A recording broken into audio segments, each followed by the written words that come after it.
Welcome to Trip Ideas by Otomo AI. Vancouver Island is a place that asks you to slow down. The roads curve between dark forest, open farmland, and long coastal horizons. One moment, you are standing on a beach beneath a silver Pacific sky. The next, you are following a harbour path, tasting cider in a sun-warmed valley, or watching the water for the quiet rise of a whale. This is an island of contrasts. Wild surf and graceful gardens, ancient rainforest and old boardwalk villages. The days can begin with cedar-scented mist and end with golden light over a calm strait. On this journey, we travel from the surf town of Tofino on the western edge of the island to elegant Victoria in the south, through the fertile Cowichan Valley and north to Telegraph Cove, where the wilderness feels close enough to touch. Tofino sits on Vancouver Island's western shore, where the land seems to meet the full force of the Pacific. Old-growth rainforest tumbles toward the sea. Great grey rollers arrive one after another. The air carries salt, cedar, and the cool smell of rain. It is a small surf town, but it feels expansive. Barefoot surfers carry boards down forest paths toward the beach. Weathered fishing boats rest in the harbour. And beneath every experience here is the enduring presence of the Cowichan peoples, whose territory includes this coast. Tofino has a particular way of changing your pace. You begin to notice the tide. You look up at the weather. You learn that a day can be shaped by the sound of surf beyond the trees. Long Beach, in Pacific Rim National Park Reserve, is a natural place to start. It is broad, open, and seemingly endless, with pale sand underfoot and waves breaking across the whole horizon. Walk until the town feels far away. Let the wind do its work.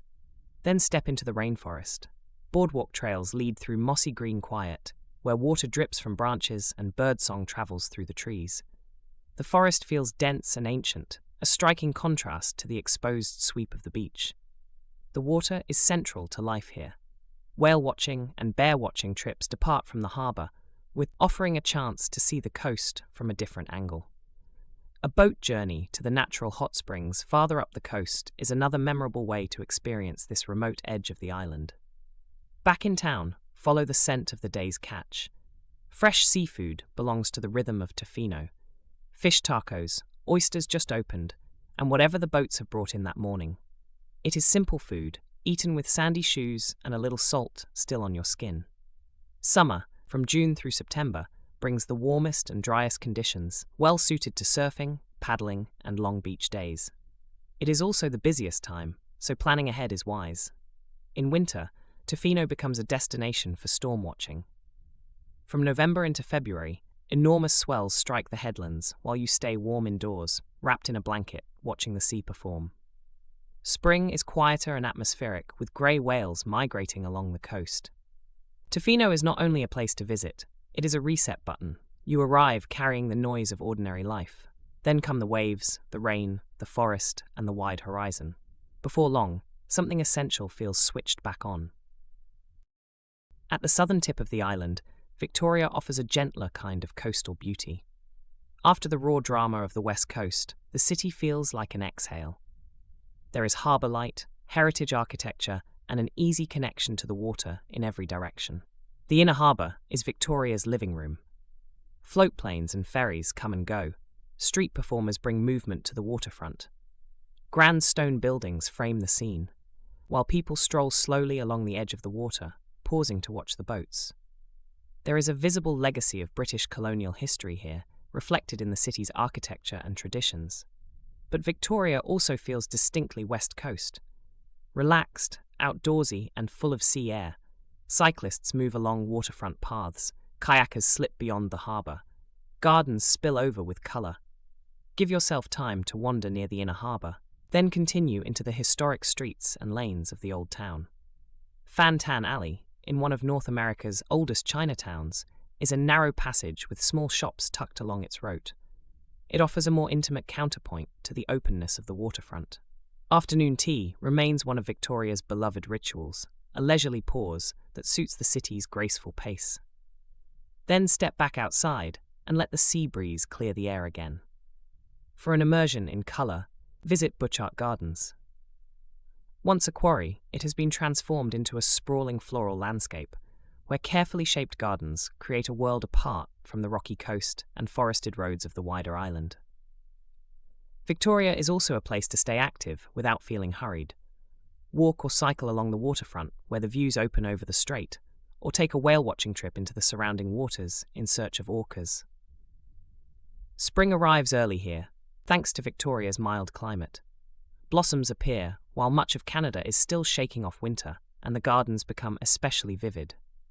Summer is warm and lively, perfect for patio dining and evening walks by the harbour, though it is also the most crowded season. Autumn brings softer light and fewer visitors.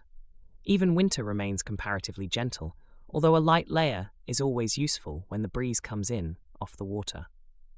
Victoria is a fitting bookend to the island's wilder places. It still has the sea, the wind, and the possibility of adventure, but it offers them with polished streets, blooming gardens, and the warm glow of the harbour at day's end. Between the coast and Vancouver Island's mountainous spine, the Cowichan Valley changes the mood of the journey once again. The air feels warmer. The landscape softens into green hills, orchards, vineyards, and small farms. Its name comes from a Coast Salish word often translated as the warm land, and the name feels right. This is one of Canada's mildest and most fertile corners, a place where the road invites detours and an afternoon can disappear over a long lunch. The pace here is unhurried. In Duncan and Cowichan Bay, life seems to move with the seasons rather than against them.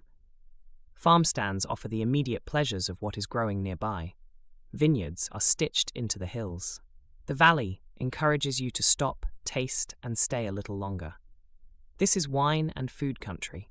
Small family-run wineries and cideries offer cool climate whites and crisp cider made from island apples. The experience is as much about the setting as the glass in your hand.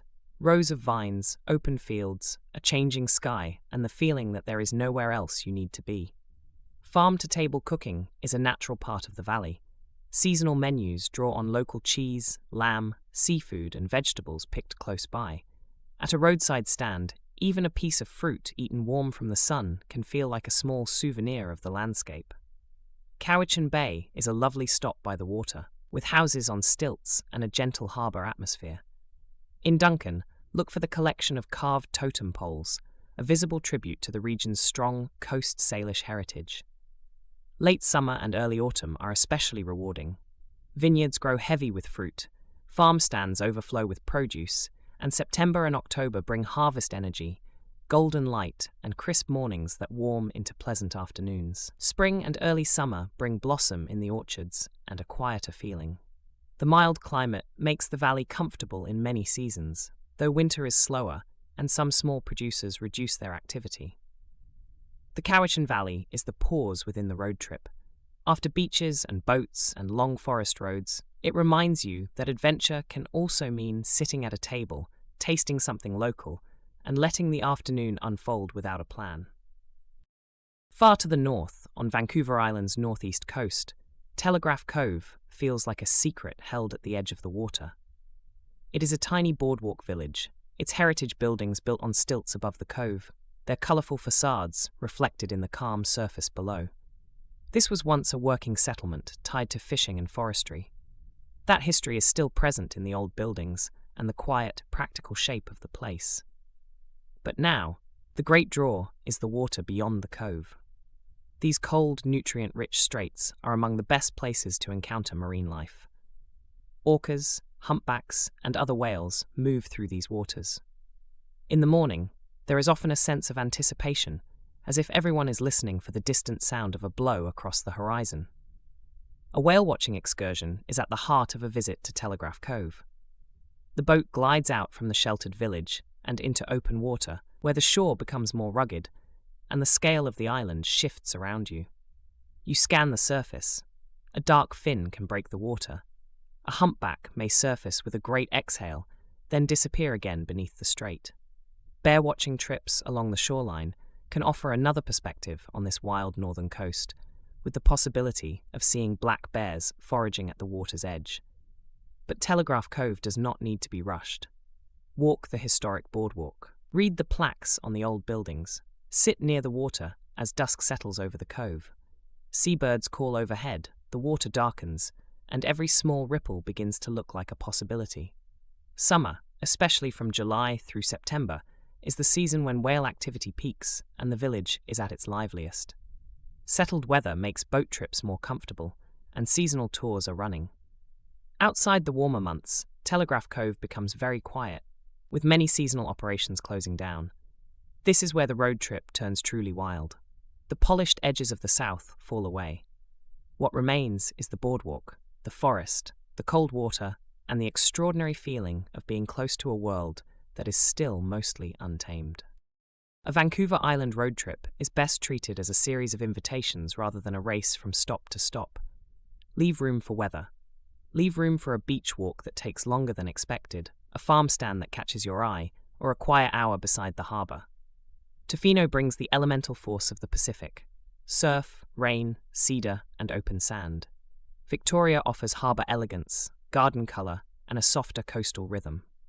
The Cowichan Valley slows everything down with orchards, vineyards, and seasonal food. And Telegraph Cove draws you north toward cold water, distant fins, and the immense silence of whale country. The island can be bright and sun-warmed, or silver with rain. It can feel refined, remote, restorative, and wild, sometimes all in the same day. Pack layers for the sea breeze, make space in your plans for the seasons, and let the journey move at the pace of the place. Because on Vancouver Island, the road does not only take you somewhere, it gradually returns you to the sound of waves, the smell of cedar, and the feeling of a wider horizon. For more trip ideas like this one, visit our blog at otomo.ai. See you on the next journey. Optimo AI. Better trips, better life.